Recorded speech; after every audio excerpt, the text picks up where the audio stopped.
श्रीमद् भगवद गीता अध्याय 8 अक्षर ब्रह्मयोग श्लोक 11 यदक्षरं वेदविदो वदन्ति विशन्ति यद्यतयो वीतरागाः यदिच्छन्दो ब्रह्मचर्यं चरन्ति तत्ते पदं संग्रहेण प्रवक्ष्ये। वेदों के ज्ञाता उसका वर्णन अविनाशी के रूप में करते हैं। महान तपस्वी ब्रह्मचर्य व्रत का पालन करते हैं और उसमें स्थित होने के लिए सांसारिक सुखों का त्याग करते हैं। मैं तुम्हें इस मुक्ति के मार्ग के संबंध में संक्षेप में बताऊंगा।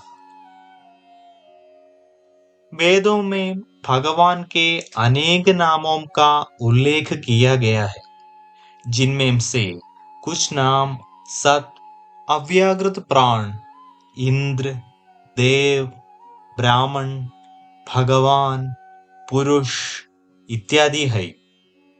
विभिन्न स्थानों पर भगवान के निराकार रूप के लिए उसे अक्षर नाम से भी पुकारा जाता है। अक्षर शब्द का अर्थ अविनाशी है। बृहदारण्यकोपनिषद में वर्णन है। अविनाशी भगवान की शक्ति के नियंत्रण में सूर्य और चंद्रमा अपनी कक्षा में घूमते रहते हैं। इस श्लोक में श्री कृष्ण ने भगवान का निराकार रूप पाने के लिए योग मिश्रित भक्ति का वर्णन किया है। संग्रहेण शब्द का अर्थ संक्षेप है।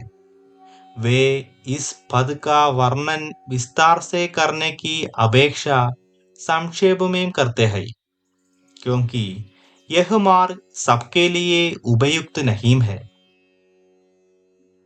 इस पद का पालन करने के लिए मनुष्य को कठोर तपस्या करनी पड़ती है, सांसारिक कामनाओं का त्याग करना पड़ता है, कठिन आत्म संयमित जीवन निर्वाह करना पड़ता है तथा ब्रह्मचर्य के व्रत का पालन करना पड़ता है। इसके द्वारा मनुष्य की शारीरिक ऊर्जा संरक्षित हो जाती है और फिर वह साधना के माध्यम से आध्यात्मिक शक्ति में परिवर्तित हो जाती है। ब्रह्मचर्य का पालन करने वाले साधक की स्मरण शक्ति बढ़ती है और उसकी बुद्धि आध्यात्मिक विषयों को समझने में समर्थ हो जाती है।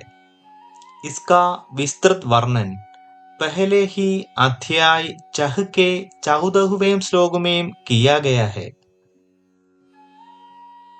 आगे हम विस्तार से चर्चा करेंगे।